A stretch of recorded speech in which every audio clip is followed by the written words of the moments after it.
السلام علیکم میرے پیارے محترم ناظرین۔ اسلامی کیلنڈر کا 8واں مہینہ شعبان کا مہینہ ہے۔ شعبان کا مہینہ شعبان المعظم کہلاتا ہے۔ اس مہینے کو رجب اور رمضان کے ماہین ہونے کی وجہ سے شعبان کہا جاتا ہے۔ حضرت عائشہ رضی اللہ تعالی عنہا سے روایت ہے کہ حضور صلی اللہ علیہ وآلہ وسلم کو شعبان کا مہینہ بہت پسند تھا اور آپ صلی اللہ علیہ وآلہ وسلم شعبان میں کثرت سے روزے رکھتے تھے اور اللہ تعالی کی عبادت میں مشغول رہتے تھے۔ حضرت محمد صلی اللہ علیہ وآلہ وسلم نے ارشاد فرمایا کہ شعبان میرا مہینہ ہے اور شعبان کے مہینے میں ہمیں اپنے گناہوں کو آنسوؤں سے دھونے کا اہتمام کرنا چاہیے، جس سے دل پاک ہو جاتا ہے۔ شعبان کے روزے نفلی عبادت ہیں۔ اسی طرح ایک اور روایت میں ہے کہ جو رمضان سے پہلے ہی پچھلے رمضان کی قضا ادا کرنے پر قادر ہو اور روزے نہ رکھے تو اس پر قضا اور توبہ کے ساتھ ساتھ ہر روزے کے بدلے میں ایک مسکین کا کھانا بھی بطور کفارہ ادا کرنا واجب ہے۔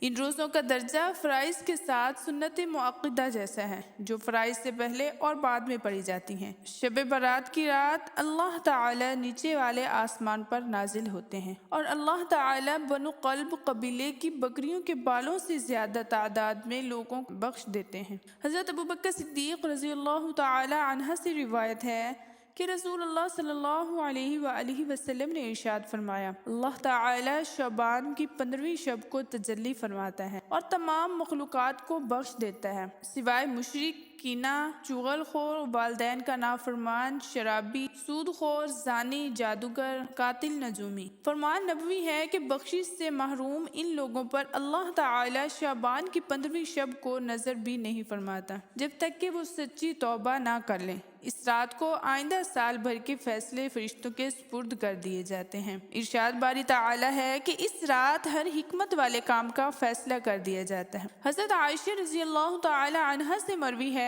کہ حضور اکرم صلی اللہ علیہ وآلہ وسلم نے ارشاد فرمایا کہ اس رات لکھ دیا جاتا ہے کہ اس سال جس بچے نے پیدا ہونا ہے اور جس نے وفات پانی ہے لکھ دیا جاتا ہے، اور اس سال بھر کے تمام اعمال اٹھا دیے جاتے ہیں اور اللہ تعالی کے حضور پیش کیے جاتے ہیں اور سال بھر کا رزق نازل کیا جاتا ہے۔ احادیث سے ثابت ہوتا ہے کہ 15ویں شب رحمتوں کی رات ہے، لیکن کچھ بد نصیب ایسے ہیں جن کی مغفرت بخشش بھری رات میں بھی نہیں ہوتی جب تک کہ وہ توبہ نہ کر لیں۔ اللہ تعالی اس رات فرشتوں کو سال بھر کے اہم امور کا پروگرام دیتے ہیں۔ حضرت علی رضی اللہ تعالی عنہ سے روایت ہے کہ نبی کریم صلی اللہ علیہ وآلہ وسلم نے ارشاد فرمایا کہ جب شعبان کی 15ویں شب آئے تو رات بھر عبادت کرو اور دن میں روزہ رکھو۔ اللہ تعالی یعنی اس کی رحمت غروب آفتاب کے وقت نیچے والے آسمان پر نزول فرماتی ہے اور اللہ تعالی فرماتے ہیں کہ ہے کوئی جو بخشش مانگنے والا ہو کہ میں اسے بخش دوں، کوئی ہے رزق مانگنے والا کہ میں اسے رزق دوں، کوئی ہے عافیت و سلامتی مانگنے والا کہ میں اسے عافیت و سلامتی دوں، حتیٰ کہ صبح صادق طلوع ہو جاتی ہے۔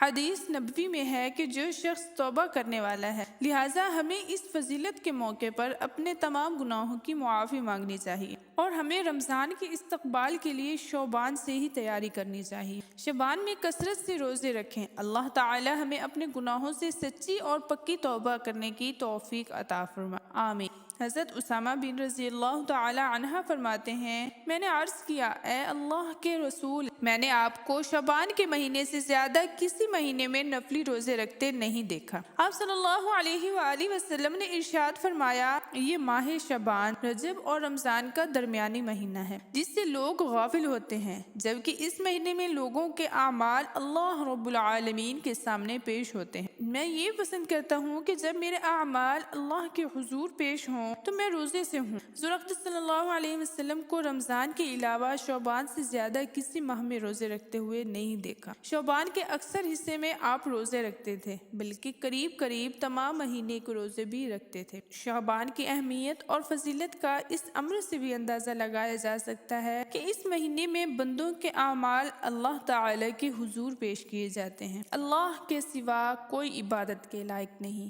اور ہم اس کے سوا کسی کی عبادت نہیں کرتے۔ کروڑوں درود و سلام پیارے آقا حضرت محمد مصطفیٰ صلی اللہ علیہ وآلہ وسلم پر، جو شعبان المعظم کی برکات اور فضائل جاننا ہم سب مسلمانوں کے لیے انتہائی ضروری ہے، تاکہ ہم اس ماہ مبارک سے زیادہ فائدہ اٹھا کر اپنے اعمال میں نیکیاں جمع کر سکیں۔ حضرت سیدنا عیسیٰ علیہ السلام ایک بار ایک پہاڑ پر سے گزرے اور وہاں آپ کی نظر ایک بہت بڑے سفید پتھر پر پڑی۔ آپ علیہ السلام اس پتھر کو حیرت کے ساتھ ملاحظہ فرما رہے تھے کہ اللہ عز و جل نے آپ علیہ السلام پر وحی فرمائی کہ اس سے بھی عجیب تر چیز آپ پر ظاہر کروں؟ عرض کیا جی ہاں۔ لہٰذا وہ پتھر شک ہو گیا اور اس میں سے ایک بزرگ اپنے ہاتھ میں سب عصا لیے باہر نکل آئے۔ پتھر کے اندرونی حصے میں انگوروں کی بیل کی طرف اشارہ کر کے کہنے لگے۔ سیدنا عیسیٰ علیہ السلام نے اس سے دریافت کیا کہ آپ اس پتھر کے اندر کتنے عرصے سے اللہ عز و جل کی عبادت میں مشغول ہیں؟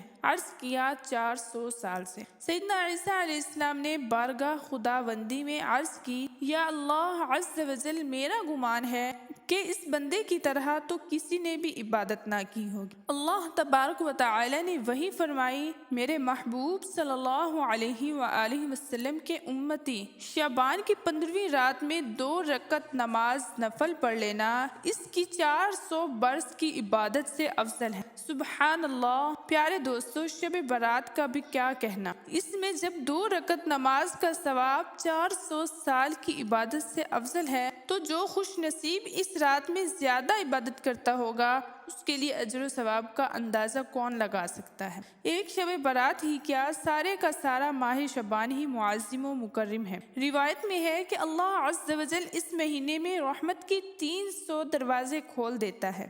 حضرت محمد مصطفیٰ صلی اللہ علیہ وآلہ وسلم نے اس کے بارے میں ارشاد فرمایا کہ شعبان میرا مہینہ ہے۔ حضور پاک صلی اللہ علیہ وسلم نے فرمایا، بے شک اللہ تعالی شعبان کی 15ویں رات آسمان دنیا پر تجلی فرماتا ہے۔ محترم ناظرین، شعبان المعظم کی رات بہت خاص اور عبادت کی رات ہے۔ اس رات جتنا ہو سکے اتنا قیام کیجیے اور اللہ تعالی سے اپنے گناہوں کی معافی مانگیے۔ ہو سکتا ہے کہ ہمارا نام بھی ان لوگوں میں لکھ دیا گیا ہو کہ جو اس سال مرنے والے ہیں۔ اللہ پاک ہم سب پر اپنی رحمت عطا فرمائے اور ہمیں نیک اعمال کرنے کی توفیق عطا فرمائے۔ محترم ناظرین، ویڈیو کے آخر میں ایک بار درود پاک پڑھنا مت بھولیے گا۔ امید کرتی ہوں کہ آج کی ویڈیو آپ سب دوستوں کو بہت پسند آئی ہوگی اور اس ویڈیو سے آپ کو بہت کچھ جاننے کو ملا ہوگا۔ انہی لفظوں کے ساتھ میں اجازت چاہوں گی، اس امید کے ساتھ کہ اگر سانسوں نے وفا کی تو اگلی بار ایک اور ویڈیو لے کر آپ کی خدمت میں حاضر ہوں گی۔ تب تک کے لیے اللہ حافظ۔ اللہ پاک آپ سب کا حافظ و نگہبان۔